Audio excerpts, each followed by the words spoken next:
3 lifelong friends, 6 trusty balls, and endless NFL takes. Welcome to 3 Guys, 6 Balls NFL Podcast. Welcome to episode 60 of 3 Guys, 6 Balls NFL Podcast. I'm your host, Joel, and I'm here with my two co-hosts, Will and Avery. The 2026 NFL Draft is officially over, and so today we're going to share our thoughts on who the NFL Draft winners and losers were. But before we do that, we have to wish Avery a happy birthday. His birthday is this week, and so for a whole 8 days, he will be the old man of the group. How does it feel to be turning 33, Avery? Feels good. And it feels good to be doing this podcast with my 2 kids, my 2 sons, my 2 baby boys. All right, Will, you ready to sing happy birthday? To wake up. I certainly could. All right, go for it. Just you. Don't. It's good quality podcast content right there. All right. We'll just happy birthday, put it Dave. in post. Oh, yeah. All right. Well, let's get into some of our thoughts from the NFL Draft. Before we do the winners and losers, do either of you guys have any thoughts just about the draft in general, whether it's something that surprised you, something that you thought would happen that did happen? It could be anything. Everything I thought was going to happen happened. Not everything, obviously, but like I took a victory lap because Jermon McCoy didn't go until day 3. Wow, weird how the guy who hasn't played football in a year and a half didn't get drafted high, who has actively chosen not to perform at full speed. He did do things at his pro day, but it wasn't at full speed, nor did it look very clean. And then he got, I don't want to say punished for that, but he treated appropriately for that. Round 4, pick 1, I think he's the first guy off the board in day 3. Congratulations for him. What else did I think was going to happen that happened? Oh, the Rams. How about that one? So I said right here on this show, hey, just sit it in the pocket, keep pick 13, pick Ty Simpson, draft for the future. And guess what happened? Exactly that. Now, I know you guys had some absolute winners of like, this is what should happen, and then it happened. We had some good takes on this show after the fact. Looking back at our draft recaps, or our draft projection stuff, I feel like we did a good job. Turns out we do know ball after all. Avery, do you have any thoughts? No, I thought it was, I didn't think there were many surprises at all, honestly. I don't know if that's just a testament to how thoroughly we went over the draft prospects and potential outcomes, but I was just in my mind thinking there would be a lot more trades or just wild picks, but there weren't. I mean, I guess part of that is usually when that stuff happens, there's some polarizing quarterback candidate, some Johnny Manziel, Shedeur Sanders type stuff going on, but we didn't have that this year, so maybe that's kind of the catalyst that a draft needs to have some wild stuff happen. I just don't think that I can ever really trust anything that these like professional reporters ever say again, because, and I think I texted this to you guys, like the draft didn't go like that at all. Like they say they talked to all these teams and these teams are going to draft this guy and that team's going to draft that guy, but it didn't go like that at all. Like you've got, everybody thought the Giants were going to draft Sonny Styles and then they end up drafting Arvell Reese instead. And then just everything from there. Like who thought Kenyon Sadiq was going to the Jets? Not one person. So like everything these guys say, like they're informed, but then they're not really informed because what they say doesn't actually happen. So, well, I have a feeling that, and again, I'm not in any of these rooms, but I have a feeling that there is a lot less, I want to say intentionality with these picks. I think there's a lot of teams that have owners or upper higher, just basically up the food chain, people that are making picks on a whim or gut call. I'm just imagining some sort of Jerry Jones kind of thing. At least with him, he would kind of know who he wants the whole time. But, maybe a coach wanting a certain player and then the last minute, the owner being like, nah, I'm making an executive decision. We're taking this guy. And then there's just some, it is what it is. It's not like these are all just, analytics. You got AWS drafting these, these players. These are humans, ego-driven humans. So I think, I do think the experts can have a pretty good read on like what a team should do. But there is also just that element of like, luck. You don't know how these players are going to turn out. And so, there is, you are rolling the dice regardless. But yeah, there's people, and people aren't always smart or rational. So True. All right. So now what I want to do is I want to talk about our team specifically to get things started here. And for this, I thought it would be good to see what thoughts myself and Avery have about the Rams draft, and then see how that compares to Will's thoughts, and then get Will's thoughts on the Buccaneers draft, and then see how that compares to some of the thoughts that Avery and I have. So, Will, why don't you go first on this one? From a non-Buccaneers fan, what do you think about the Buccaneers draft? I think they got good value for the people they got when they got them. I know this show, also, I probably should say, I've had no voice since Thursday, so it comes and goes, so just bear with me here. I know this show specifically has not been very high on Ruben Bain, but getting a guy who at one point in this draft process was like the number. He was like, "Oh, this guy's number one pick." If Francisco, if now I can't think of his actual name, Fernando Mendoza, if he was not there, Ruben Bain would be number one by far, no question. And as the process went on, he's kind of got baby arms. Well, he's kind of got this. Well, that. But still, he was regularly projected in the top 10 or to Miami at 11. When they had 11 still. And so for him to fall all the way to 15, I feel like that's really good value, if nothing else, for the Buccaneers. Because that's kind of a spot where you're damned if you do, damned if you don't. I think that's a sorry Dwayne, but I don't really know. That's the saying. He knows what I mean. And so it's one of those you can't really trade out of it. You could have, but what are you expecting to get out of it? It's a mid-first round pick. Those are significantly less value than even like a pick 10. And so drafting the best value guy, I like that a lot. The address needs they had, now I was actually expecting them to go tight ends. Still, with Sadiq still on the board there at 15, I did actually think Sadiq was going there. But with Bain sitting there too, it's like, well, this guy, he's quite proven in college. He just doesn't have the NFL physical traits. So we'll see what we can do. So I don't hate it. I kind of wish they'd gone tight end a bit sooner because it is one of their high needs. But the Rams got us the tight ends, all of them. They just drafted every single tight end that was available. So I don't know that much about the way the players that were lost, anything like that. No Mike Evans, but still, you had a good crew of wide receivers anyway. And you also drafted the Georgia State receiver in the third round. So it's not like you didn't backfill needs. It's just wait and see now. You did the best you could with what you had in the positions you were in. Avery, do you want to go first, or do you want me to go first? I'll talk about what I thought about the Rams. No. What do you think about the Buccaneers draft? No, I want to talk about no. I thought it was good, honestly. I mean, there's other picks that I would have made, but also that was coming from a very, very biased, point of view. Honestly, I do think that Ruben Bain, as much as we kind of harped on him, I think we were also talking from a position of, him being, like a top 5 pick. I think it kind of the same thing. I kind of see him the same way as kind of David Bailey, where I see them as very similar as far as just how, if I would want them, and I wouldn't really, but at that pick at 15, honestly, I'm fine with it. And it is probably what they need more than Kenyon Sadiq anyways. I really like Josiah Trotter, Keontae Scott, Ted Hurst. I think those are all great picks, honestly. There were other guys that I thought they could have gone with, but I don't think they messed up any of these picks. I think they could all work out really well. So overall, I'm pretty happy. Yeah, I thought the Buccaneers had a really, really, really good draft. I admittedly wasn't the biggest fan of Ruben Bain throughout the draft process, but it was mostly because of the short arms thing. And I'm a statistical guy. And so statistics like that, I just tend to believe that stuff because that's just the way that my mind works. But I actually think that Ruben Bain is the perfect player for the Buccaneers. They got him with the 15th overall pick, and getting the guy who many people had as the number one player in the draft with the 15th pick is incredible value.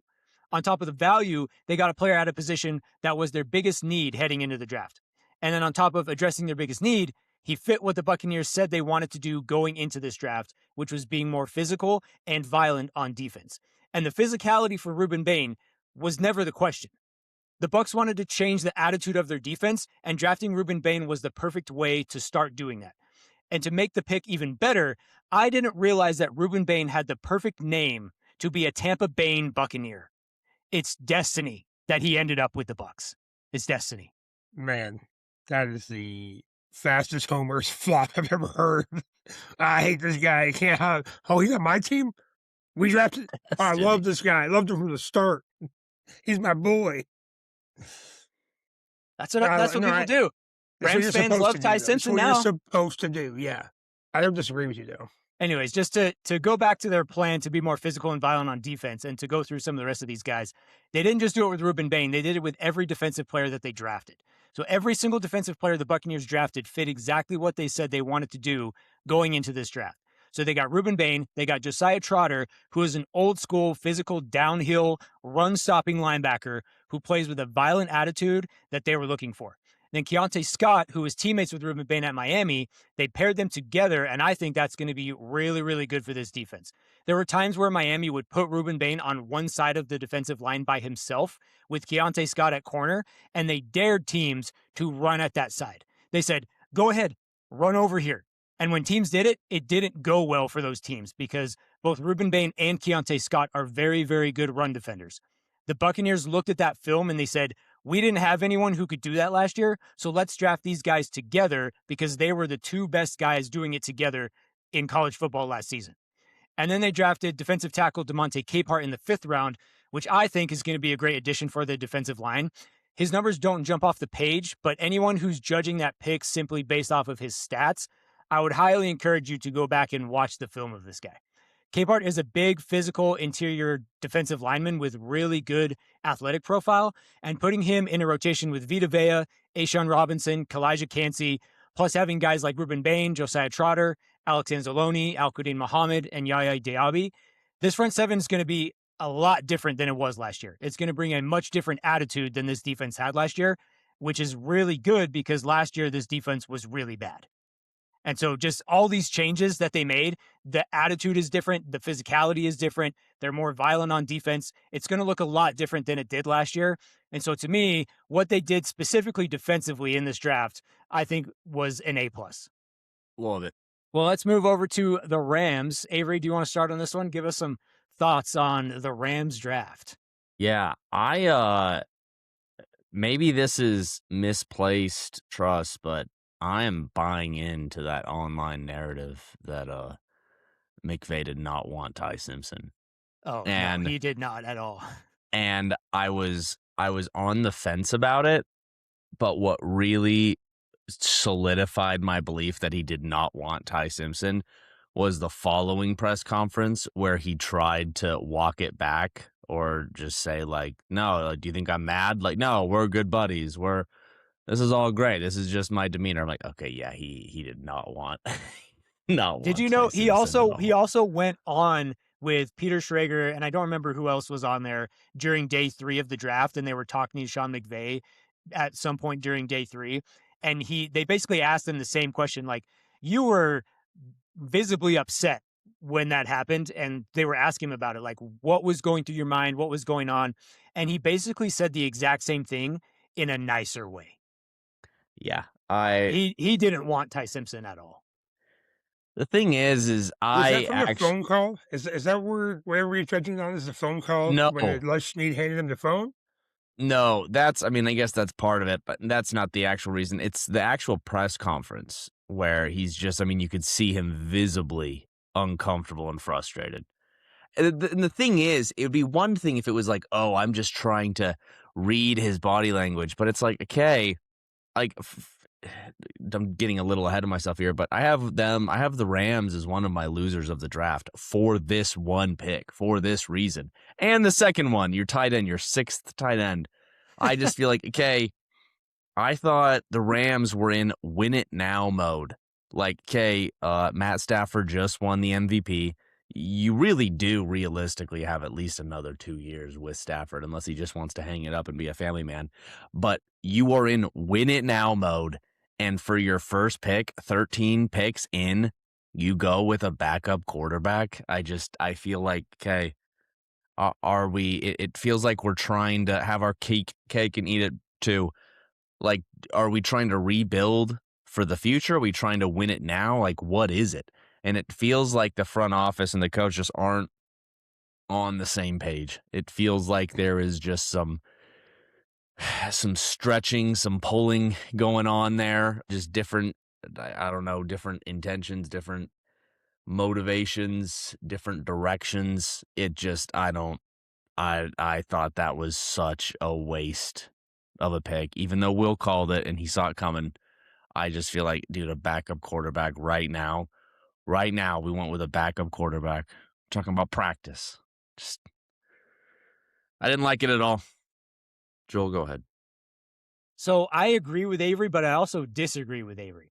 I think the Rams are both winners and losers of the NFL draft.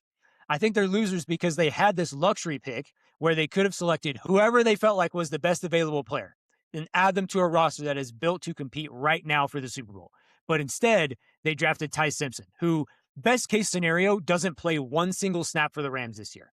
Before the draft, you had Rams fans talking about Mekhi Lemon, Jordan Tyson, Kenyon Sadiq, adding those guys to a stacked offense and imagining all the possibilities that came with that. And it just came out to be a quarterback who's going to sit and do nothing for at least a year. Sean McVay was visibly upset, obviously upset with the pick because he wanted more firepower. He's focused on winning the Super Bowl this year. Right now, he doesn't care about next year. He cares about winning right now. And Ty Simpson doesn't help him do that. So throw that in with them adding their 37th tight end to the roster, and it just doesn't make sense for winning right now. However, I think the Rams also are winners because they made moves that help them in the future. Drafting Ty Simpson doesn't help you now, but it will help you down the road when you don't have Matthew Stafford anymore. Drafting Max Clare may not make sense now, but it does make sense for the future because the Rams have a couple of tight end contracts that expire after this season. And the tight end position in McVay's offense is not easy to learn. Just look at how long it took Terrence Ferguson to get on the field last year. So drafting Clare allows them to let him sit and learn and then come in next year when he knows how to play in that offense. And then drafting a 25-year-old offensive tackle may not look good to some people because he's 25, but the Rams have several offensive line contracts that are up at the end of this season, and now they have a guy who can step in and be a starter for them right away when a spot opens for him. So based off how you look at it, I think the Rams can be seen as both winners and losers of the draft. Just losers. Will, go ahead. Is it my turn now? It's my turn now? I understand both sides of that argument. It would have been nice to have, say, Mekhi Lemon, sure. With Mekhi Lemon or any other starting receiver or first-round receiver, you get the best case scenario is you get your number 3 receiver on your team, right? That's best case scenario because you still have Nacua and you still have Devontae Adams. So you are either drafting a number 3 receiver who maybe they will, maybe they won't pan out, or you're drafting a backup quarterback to learn under the current best quarterback in the NFL, right? And win MVP in that position. Maybe the best in that position. It's arguable. Changes every year. It does change every year. Man, I don't disagree with that. So you draft a guy to come in and sit behind and learn. Joel, you hit it right on the head with the fact that they've got 2, I think, looking at my depth chart here, I think it is Parkinson and Higbee. Both their contracts are up at the end of this year. And I don't think they re-sign him. They just let him walk. And so you still have Ferguson, and then you bring in Max Clare to learn the system, and now you've got your Higbee and Parkinson next year as Clare and Ferguson. So you've got your pieces, and this roster they had last year. Now, not every piece of that roster they had last year came back. Obviously, that's not the way it works in professional sports. But the roster they had last year was a few plays away from making the Super Bowl. And I think whatever NFC team goes to that Super Bowl ends up winning it. And so what they did is instead of having to fill those needs in the draft, they went in free agency and filled them there with Jalen Watson and Trent McDuffie. And so they were able to say, hey, let's actually draft for the future. We have the team that got us a few plays away last year. Let's make moves so we don't just get back next year because we're already going to do that. Let's make moves to make sure we can get back in 3 years. Let's make sure we can make moves so we can get back in 5 years. And so they have the team to win right now. They already had that before they walked into the draft making the trades. They only made, 5 picks, 6 picks? 1, 2, 3, 4, 5. They made 5 picks. And with that, they got the quarterback of the future. They got their Next up, tight end. They got the highest graded offensive tackle in all of college football last year. He's just 25, so he slipped all the way to the third round. They got a receiver who made Carson Beck look good, so let's just go ahead and remember that. And then they got Tim Keenan in the 7th round. And That was a good pick. That is a good pick. He himself is a bit undersized, and so we'll see what happens. He's not a numbers guy. He's a do the dirty work kind of guy. And in the 7th round, that's exactly the guy you want. You want a guy who's going to come out there and challenge your starting squad every single day in practice and make them better. I love what the Rams did, the same way Joe loves what the Bucs did. I love it so much. Yeah, I know. I'm high on life right now, right? Every team should be doing this. Every single team should be doing this. I would imagine Minnesota Vikings fans are jumping on couches, Tom Cruise style, over Caleb Banks right now. We got the guy. We got him. This is so great. Well, maybe not all of them, but some of them are for sure doing that. We'll get his foot fixed, and he'll be the best defensive tackle there is. I would expect everyone to be doing that. Joel's over here. Short arms, who cares? Who cares about his short arms? He plays physical. Whatever. Doesn't matter. So, I don't know. I'm real positive about it. I'm real happy about it. All right. Well, let's talk about some teams who aren't our teams that we feel won and lost the NFL draft. And so let's start with the winners. Who would like to go first? I'll go first. Let's see, which one? I didn't rank them. I'm talking about... There are 2 teams that I picked that I did not want to pick for my winners, but then I saw who they picked, and I'm like, okay. All Is right. one of them the Eagles? Is one of them the Jets? Okay, why don't you guys stop trying to get spoilers here? Is that really who they are? No, Philadelphia would have been my 4th winner. I really liked what they did. Yes, one of them is the Jets. I have them on my list as well. I also have them on my list. It makes me so mad because it's the Jets and they're just going to fumble it the entire time. Okay, then I'll pick a different team right now. I'll let one of you guys talk about them. This is a wild one. I don't think any of you have it. Who is it? The Tennessee Titans. Ooh. I really liked their picks. I thought Carnell Tate, even though he was the second option on his college team, went off the board 4th, but so was Jackson Smith and Jigba. He was also the second option. Carnell Tate, I like that they gave Cam Ward another option. I've always liked Keldrick Falk. I thought that was pretty sweet that they were able to get him at the bottom of the 1st round. I thought that was great. Anthony Hill Jr. was still around. Got him. I thought they got some great pieces there. They got another guard out of Arkansas. Basically, every time I saw them pick, I thought it was great. We will see how these picks pan out. I guess that Carnell Tate, I mean, he'll really need to really show out to show if that was actually good value or not, because the 4th pick is mighty high. But I really liked what they did. Yeah, I like Carnell Tate a lot, but I didn't think he was good enough to be the 4th overall pick in the draft. That's my only thing.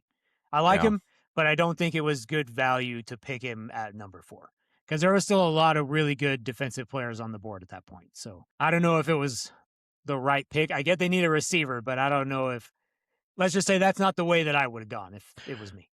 I realized, like, hey, if Carnell Tate goes at 4, does that mean that Jeremiah Smith is a lock top 3 pick? He has to be, right? Oh, he's lock number 2 pick, in my opinion. Like top 2?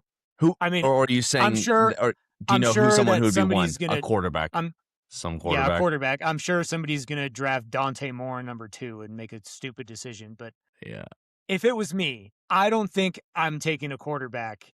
Just looking at which quarterbacks are in the 2027 draft, I don't think I'm taking a quarterback at number 2. Like, the number 1 pick is going to be a quarterback, but if I'm at number 2, I'm not taking a quarterback. No, Maybe that could change based off of how the quarterbacks play this next season. But just as of right now, at number 2, I would not take a quarterback. I would take Jeremiah Smith. Yeah. Basically, though, going back to Tennessee, I felt like Keldrick Falk and Anthony Hill Jr. were both should have been 1st-round guys. So the fact that they were able to get both of them essentially after the 1st round. I mean, I know the 31st pick. I mean, that's basically the end of the 1st round anyways. But I really like both of those guys. I was surprised they got them. Good for them. Good for them. All right, Will, who do you have as an NFL draft winner? I will take the Jets. The only thing I would do differently about the Jets draft is more secondary because they had 0 interceptions last year as a whole team. 0. And that's really bad. And you just traded away Sauce Gardner, and your defense didn't get better. Your team didn't get better. I like what they did overall. David Bailey bringing in arguably the best edge rusher in the draft into your team, getting him in there to make a difference.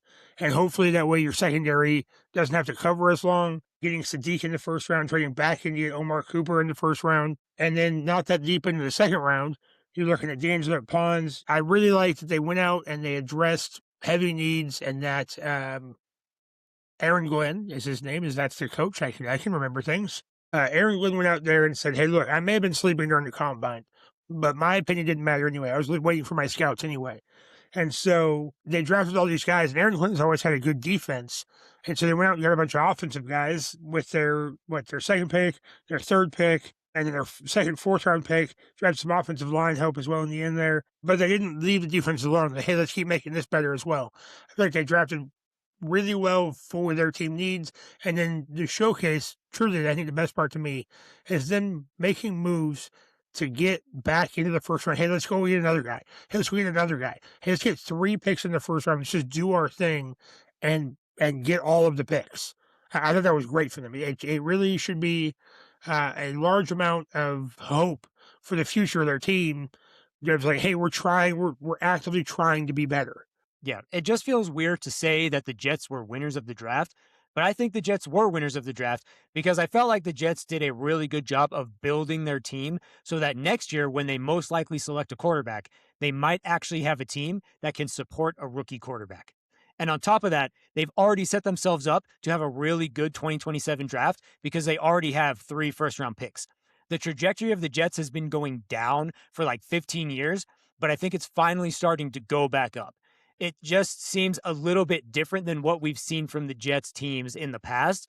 And, maybe when they get out on the field, it's still the same. Maybe it's still the same as it has been because you've got Geno Smith as quarterback. But it just feels like the Jets made moves that can actually put them in a position in the future to win once they get the right quarterback. They're not going to put a quarterback in a situation now with just an absolutely garbage team. It feels like this team could actually support a rookie quarterback, especially after they draft one and have 2 additional picks in next year's draft. So I really, really like what the Jets did. With all that being said, if you're a Jets fan, expect another 5-win season, 4-win season. Oh, yeah, you should still expect it. Yes. You're bringing in Geno Smith this year. Geno Smith is fine, but the Raiders finished with the number 1 pick this year. Let's not discount that. So don't think that this draft is going to change the immediate trajectory of your future. Your team is still going to be bad. Yes, I agree. But I like where they're headed, though. I like where they're headed. All right, so for my winner of the draft, I'm going to go with an individual player as a winner of the draft. My biggest individual...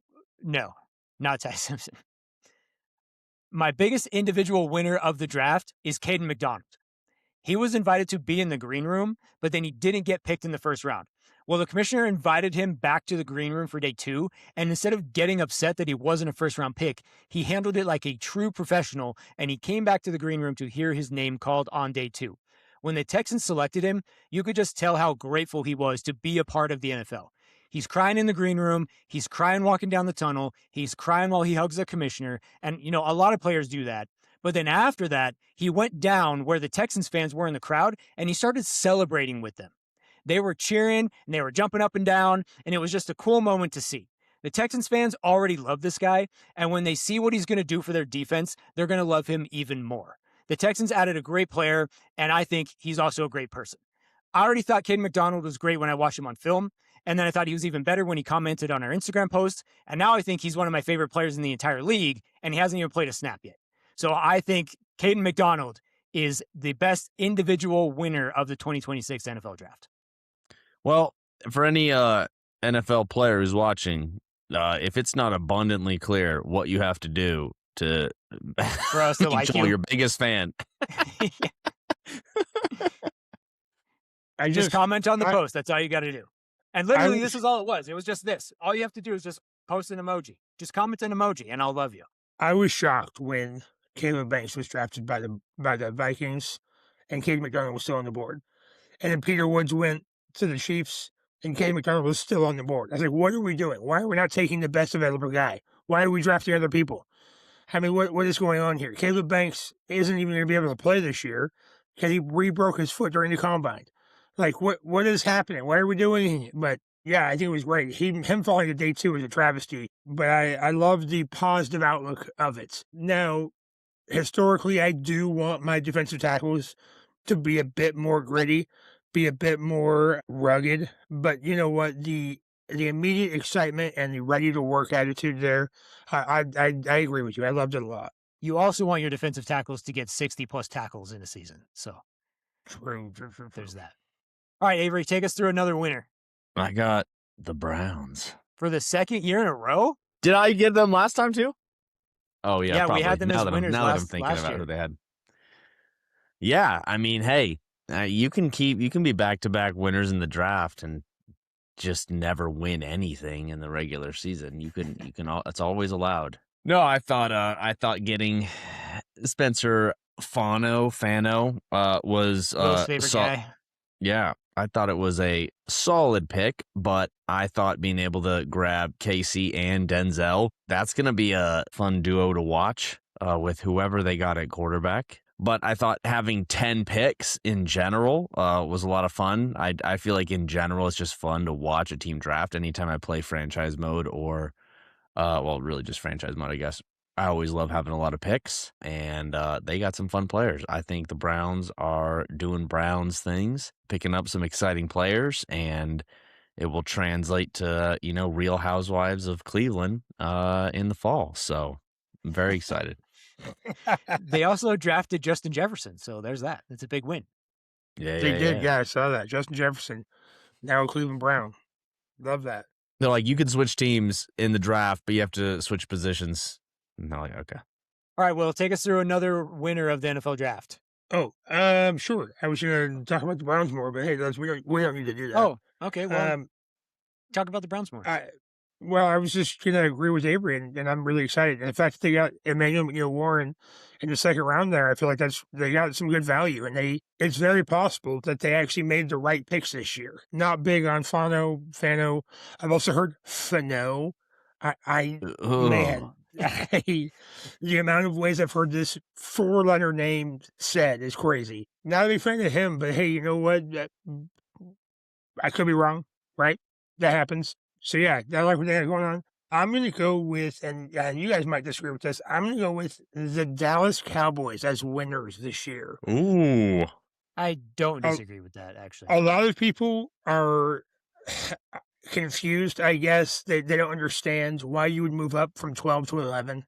Like what you're giving up to move up just one single spot is going to be more than it should be, because you want to get your player right now. But the fact that Caleb Downs was still there, first off, it legitimately pisses me off that he was still on the board at pick 11. But the fact that Dallas did the anti-Jerry thing and acted quickly on anything and said, hey, you know what?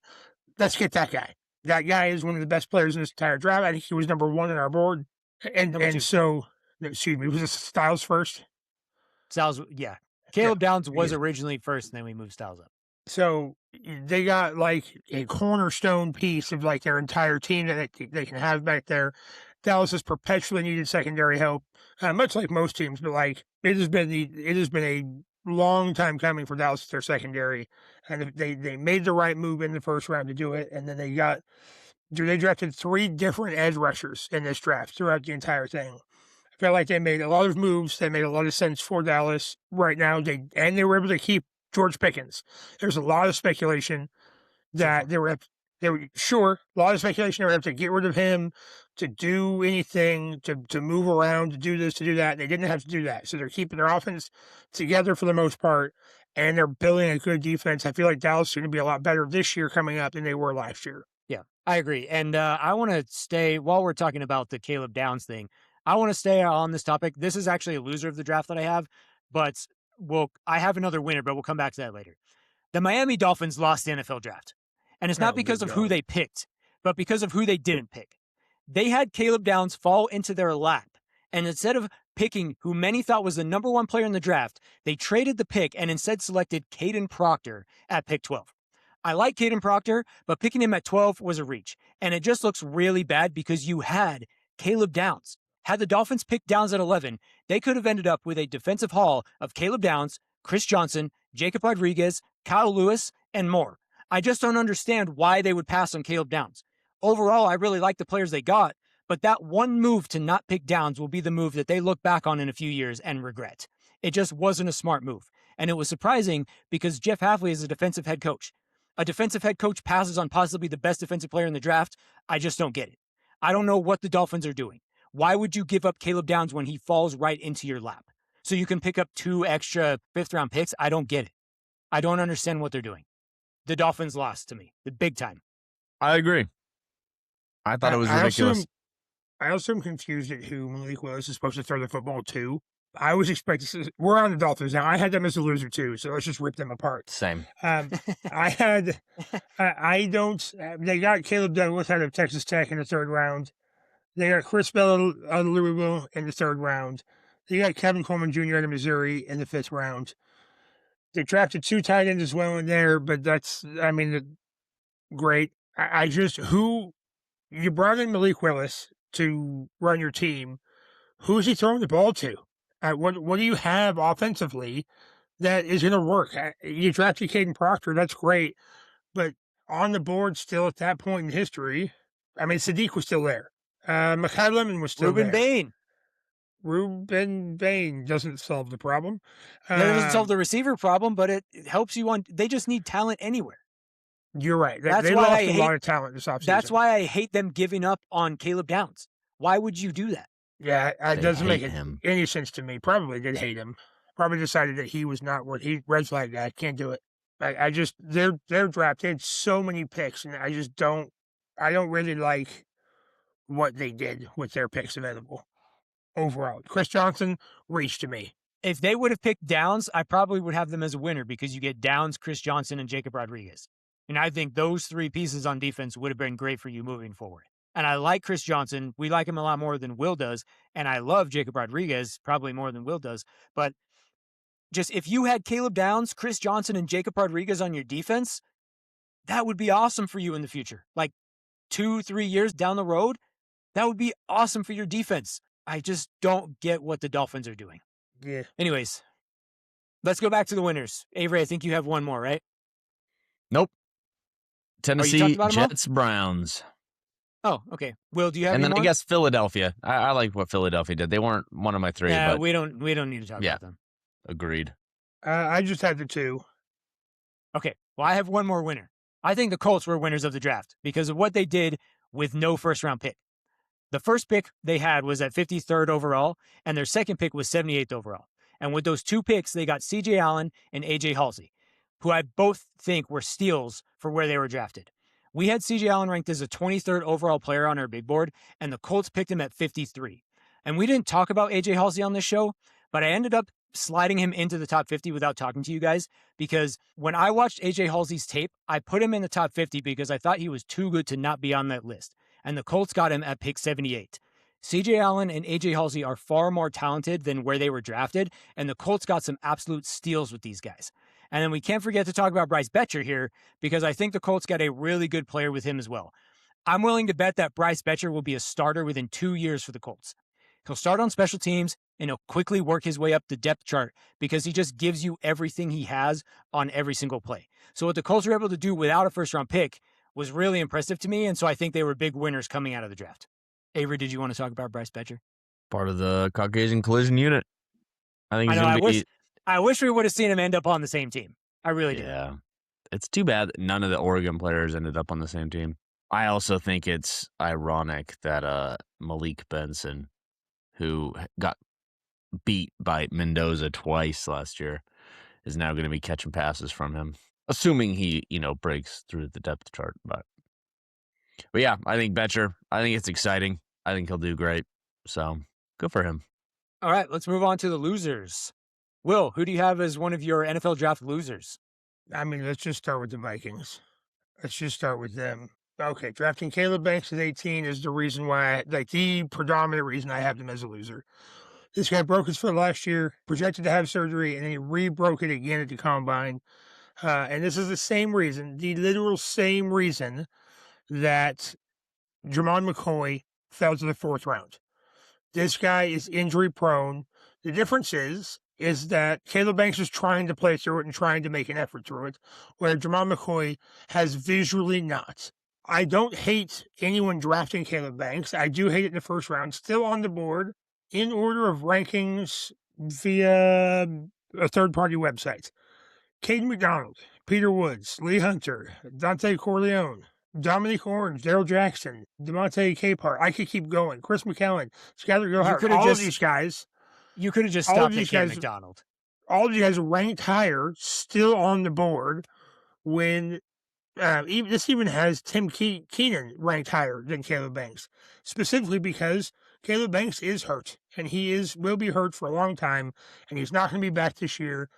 Caleb Banks is a big man at, pause for me, 6'6". 6'6", 330 pounds. That's not just going to heal quickly, especially if it goes non-weight bearing. As soon as you start to put weight back on it, the amount of weight is immense. It's incredible. It's huge. Your body, especially the part you stand on in your body, it requires time to heal. And drafting that guy in the 1st round, you must have seen something everybody else did not. I could not tell you anything about the rest of their picks, but they did also draft Dominique Orange in the 3rd round. So they saw, checks out. They saw that they're going to have to, if they need a defensive tackle to play this year, we can't rely on our 1st round picks, so let's draft another one. So I just don't understand it. There was other weapons on the board. They had needs they didn't fill. I mean, there were wide receivers still on the board at that point. All of them were still, not all of them, but still good wide receivers on the board at that point. There was still so much talent available and ready. Mekhi Lemon hadn't come off the board yet. There was just so much there they could have done with that pick and then didn't. And I'm just disappointed with the Vikings. You've got short stuff and can't throw a football, but you didn't bring in any actual help. And yes, you've got Justin Jefferson, but if you think he's going to be the same guy with those two back there as he is, even with, all I can think of is Case Keenum, and that's not the guy who was there before J.J. McCarthy. Sam Darnold? Yes, Darnold. Thank you. Yeah, if you think he's the same guy as Darnold, it's just not going to be good. Justin Jefferson of Minnesota, not of just drafted. Man, my thoughts are gone. Doesn't matter. I just think that there was so much more they could have done to actually help the team. I think this is a worse pick on an individual grade basis.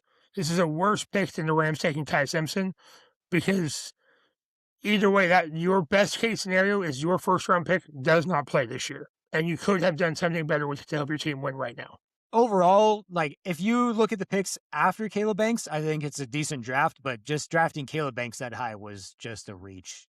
All right, Avery, who do you have as one of your NFL draft losers?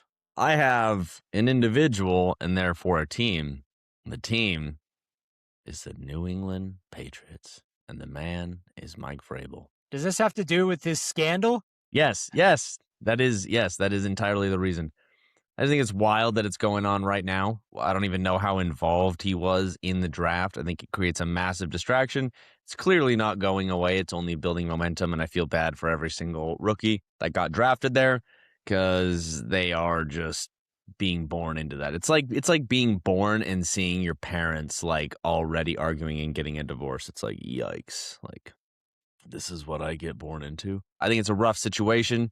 I think it's going to be very, very, very detrimental to that team. And honestly, it's very little. I'm not a big fan of Caleb Lomu, but the rest of them are probably fine gentlemen. I just feel like this is really, really bad. I think it's interesting that this, whatever, New York Post article has done more damage to the Patriots than the Jets or Giants could ever do to them. They're one of my losers. All right. For one of my losers of the NFL draft, I'm going with the Arizona Cardinals. I just don't understand what the Cardinals are doing. They took Jeremiah Love with the number 3 overall pick, which makes no sense for where this team is right now. This is going to be like a Saquon Barkley situation. You take the shiny new toy because it's shiny, But because the rest of the team is terrible, it's not going to amount to anything. And what's crazy about this move, too, is that the Cardinals will have over $60 million tied up in their running back room. That's just not a recipe for success. But what's worse than that is taking Carson Beck with the first pick in the third round. The guy that they actually wanted was gone, so they reached for a different quarterback who's either going to sit and do nothing or play and do nothing because the team is terrible. I understand that they need a quarterback, but there were much better players on the board they could have picked to build the overall roster instead of picking a quarterback who's not going to do anything. I will say that the Chase Besantes pick in the second round was a really good pick to boost their offensive line, but overall, I just don't get what the Cardinals are doing. I agree completely. I think what happened is that no one wanted to trade up to number 3. I think that the Cardinals tried to trade out of it. There was too many stories for them not to be trying to trade out of that pick. Too many times it came up that they were trying to. And so nobody wanted it because they're like, well, I mean, I could probably get the same guy with pick 8 that I want there, so I'm not going to do that. And so they just went, you know what? We'll take the best athlete in the draft, I guess. We need offensive help. Although, if we're being fair, they needed defensive help more, in my opinion, because they could put up 35 points. The other team was just putting up 40. And so it's like, well, this is the issue. The pick feels bad. I think them picking Jeremiah Love is the exact reason why the Titans picked Carnell Tate. Like, well, our guy is gone. I guess we'll just take the next best offensive weapon on the board. I don't know. I don't like it. I don't like anything they did. Clint Kubiak down there for his first year is not set up for that's the a Raiders. good first year. That's the Raiders. Nope, it's the LaFleur. Rams guy. Mike LaFleur. Matt LaFleur. Matt. This is going to be a Harbaugh situation for me all over again. Whatever LaFleur, brother. Mike. Yeah. It's Mike. Mike, it's like the first time. He's just not set up for a successful first year, and the leash is so short with these first-year head coaches. He's not put himself in a good winning spot. All right, do you guys have any other winners or losers of the NFL draft you want to talk about? I think the 49ers, Avery's muted. I think The 49ers. That's funny. The Niners. I was saying. Oh, great. Yeah, my problem is, you know what, Avery, I'll let you go first with the Niners here. No.